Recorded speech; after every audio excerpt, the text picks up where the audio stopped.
ಆದಷ್ಟು ಬಿಸಿಯನ್ನು ಕಮ್ಮಿ ಮಾಡಿಕೊಳ್ಬೇಕು. ತಣ್ಣೀರು ಸ್ನಾನ ಮಾಡಿದ್ರೆ ತುಂಬಾ ಒಳ್ಳೆಯದವತ್ತು, ಆರೋಗ್ಯದ ದೃಷ್ಟಿಯಿಂದಲೂ ಮನಸ್ಸಿನ ದೃಷ್ಟಿಯಿಂದಲೂ. ಯಾಕಂದ್ರೆ ಮನಸ್ಸು ಕೂಡ ಬಹಳ ಚುರುಕಾಗಿರ್ತದೆ. ಮತ್ತೇನು ಅಂತ ಹೇಳಿದ್ರೆ, ತಾಂಬೂಲವನ್ನು ಸ್ವೀಕಾರ ಮಾಡಬಾರ್ದು, ವಿಳ್ಳೆದೆಲ್ಲ ಹಾಕಬಾರದು. ದಶಮಿ ಹಾಗೂ ದ್ವಾದಶಿ ಎರಡಕ್ಕೂ ಅನ್ವಯವಾಗುವಂಥದ್ದು ಇದು. ದ್ವಾದಶಿಯ ದಿನವೂ ಇನ್ನು ಏಕಾದಶಿಗೂ ಈ 3 ದಿನಕ್ಕೂ ಅನ್ವಯವಾಗುವಂಥದ್ದು ಇದು. ಬಿಸಿ ನೀರು ಸ್ನಾನ ಮಾಡಬಾರದು, ತಾಂಬೂಲ ಸ್ವೀಕಾರ ಮಾಡಬಾರದು.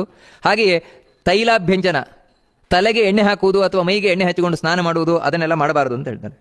ನಂತರ ಹಗಲಿನಲ್ಲಿ ಮಲಗಬಾರದು, 3 ದಿನವೂ ಹಗಲಿನಲ್ಲಿ ಮಲಗಬಾರದು ಅಂತ ಹೇಳ್ತಾರೆ.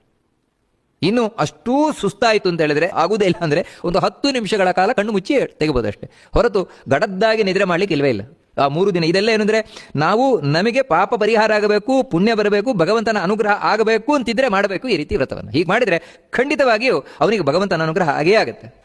ಮತ್ತೇನು ಮಾಡಬೇಕು ಅಂತ ಹೇಳಿದ್ರೆ, ಈ ಜೂಜು ಮುಂತಾದಂತಹ ಕೆಟ್ಟದ್ದೇನಿದೆ, ಕ್ರೀಡೆ ಮುಂತಾದ ಅದಕ್ಕೆ ಹೋಗಬಾರ್ದು. ಇನ್ನು ವಿಶೇಷವಾಗಿ ಈ 3 ದಿನಗಳ ಕಾಲ ದಶಮಿ, ಏಕಾದಶಿ, ದ್ವಾದಶಿ ವ್ಯಾಯಾಮ ಮುಂತಾದವುಗಳನ್ನು ಮಾಡಬಾರ್ದಂತೆ.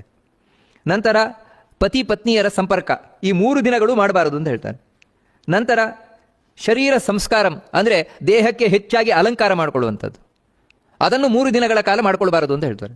ಅಂದರೆ ತಾವು ಈ ವಿಶೇಷವಾಗಿ ಅಲಂಕಾರ ಮಾಡ್ಕೊಳ್ಳೋದೆಲ್ಲ ಇಲ್ಲ. ಮತ್ತೆ ಶೇವಿಂಗ್ ಅಥವಾ ಕಟಿಂಗ್ 3 ದಿನವೂ ಮಾಡ್ಕೊಳ್ಬಾರದು, ಕೂದಲಿಗೆ ಸಂಬಂಧಪಟ್ಟ ಹಾಗೆ. ಇದನ್ನು ದಶಮಿ, ಏಕಾದಶಿ, ದ್ವಾದಶಿ 3 ದಿನವೂ ಮಾಡಬಾರದು.